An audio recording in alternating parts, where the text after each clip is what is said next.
citerne, c'est-à-dire une fosse. Ou si un homme creuse une citerne ou une fosse et ne la couvre pas, et qu'il y tombe quelques bœufs ou un âne, voyez-vous, s'il y tombe quelques bœufs ou un âne, alléluia, eh bien, le possesseur de la citerne paiera au maître la valeur de l'animal en argent et aura pour lui l'animal mort. Alléluia. Il aura pour lui l'animal mort.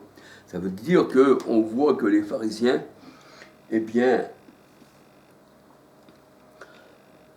l'animal mort représente ceux qui font partie des pharisiens. Alléluia.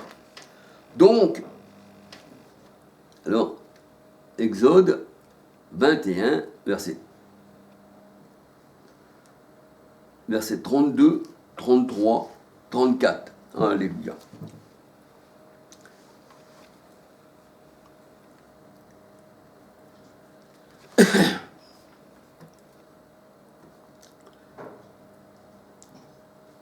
Alors on peut encore regarder pour la fosse, les fossoyeurs, quand le Seigneur il vient le jour du sabbat enlever ses bœufs, ses ânes, ses brebis, un jour du sabbat, eh bien, il n'y a pas de sabbat pour le Seigneur, il n'y a pas de jour de repos, il travaille, il est toujours là à nous sauver, alléluia. Luc 13, versets 10 à 17. Il est dit que le bœuf, voyez-vous, il est dit que le bœuf connaît son possesseur.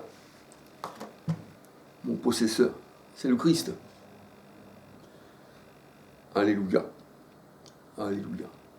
Je possède le Christ dans mon cœur et il me possède. Moi en vous et vous en moi. Je suis au Seigneur. Je fais partie de son corps, un membre de son corps. Alléluia. Eh bien, la parole de Dieu nous dit que le bœuf connaît son possesseur et l'âne son maître. Voyez-vous ? Israël, selon la chair, ne connaît rien. Israël, selon la chair, ne connaît rien. Ésaïe 1, verset 3. Jérémie 9, verset 3 à 6.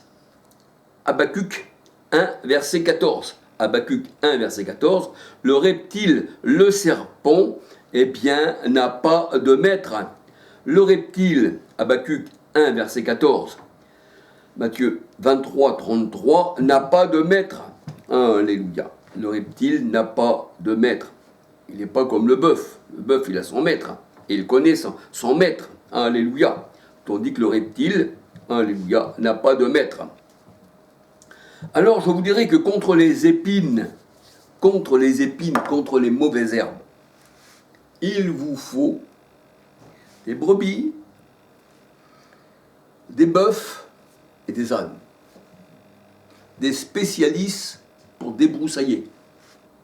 D'ailleurs, on voit même, physiquement, littéralement, on voit des brebis, tous ces, ceux qui broutent, tous ceux qui détruisent les épines, eh bien, sont souvent mis dans des endroits où ça doit être aplani, voyez-vous. Ça coûte pas bien cher, en fait.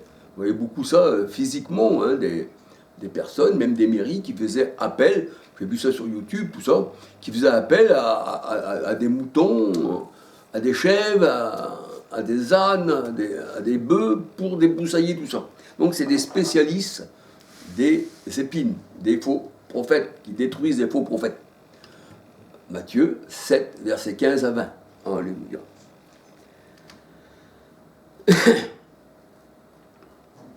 Alors, contre les épines, contre les faux prophètes, les épines, ce sont les gens du monde, Nombre 33, verset 55, Josué 23, verset 13, Matthieu 13, verset 7, alors encore Michée 7, verset 4, 16, 17, alléluia. Je vous invite à regarder plusieurs traductions bibliques, alléluia. Là, je suis un peu dans la Darby, mais un peu dans la Thompson, voyez-vous, alléluia. Donc, il faut regarder plusieurs traductions pour bien se mettre en mémoire, parce qu'il y a certaines traductions, ça arrive, mais et l'autre, elle vous donne un peu mieux, voyez-vous, tout dépend du traducteur. Alléluia.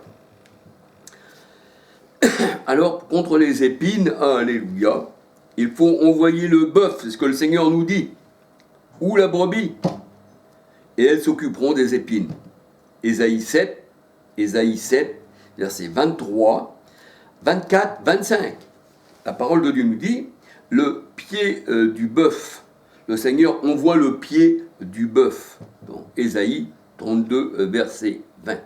Le pied du bœuf représente l'évangile. La parole de Dieu nous dit même qu'ils sont beaux, les pieds de ceux qui annoncent de bonnes nouvelles, qui annoncent l'évangile. Alléluia. Les pieds représentent l'enseignement. Alléluia. Il se mettait au pied du Christ et écoutait l'enseignement. Paul, élevé au pied de Gamaliel, fut instruit. Alléluia. Au pied de Gamaliel, acte 22, verset 3. Alléluia. Donc, là, le pied du bœuf représente l'évangile. Alléluia. Ésaïe 52, verset 7 et 8. Ésaïe 52, verset 7, 8. Éphésiens 6, verset 15. Romains 10, verset 14, 15 à 18. Romains 10, verset 14, 15 à 18. C'est pour ça que le Seigneur a lavé les pieds de ses disciples. Il ne fallait pas qu'il y ait de la poussière sur les pieds.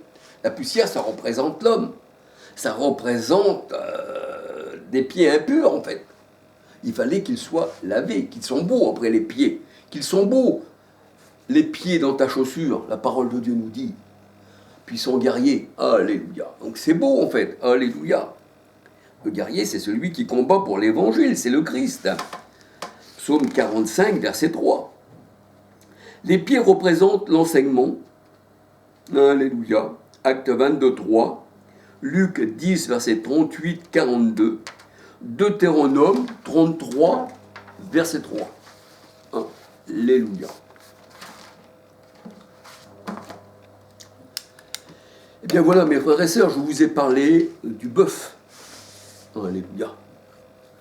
Je vous ai parlé du bœuf comme ancien.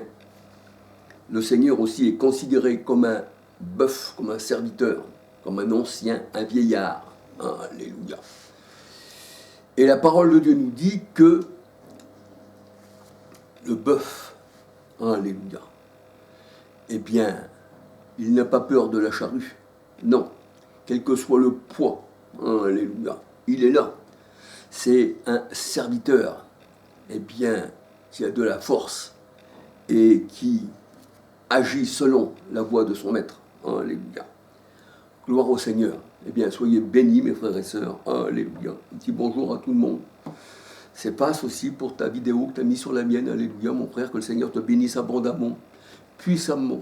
Et que tous ceux qui regardent cette vidéo, qui sont aussi, on va dire, abonnés à ma chaîne, pas à Charles, hein, alléluia, au Seigneur. Mais nous sommes des frères, alors on se salue dans le Seigneur. Alléluia. Parce qu'il est bon pour des frères de demeurer ensemble. Alléluia. Que le Seigneur, mes frères et sœurs, vous bénisse abondamment. Alléluia. Gloire au Seigneur. Vous êtes un petit troupeau choisi de Dieu. Le Seigneur, il a étendu sa main d'en haut, il vous a retiré du grand eaux, il vous a retiré du monde. Et il nous a mis dans les lieux célestes. Alléluia. Gloire au Seigneur. Soyez tous bénis. Alléluia. De la part du Seigneur. Gloire au Seigneur. Seigneur nous garde. Alléluia. Soyez tous bénis.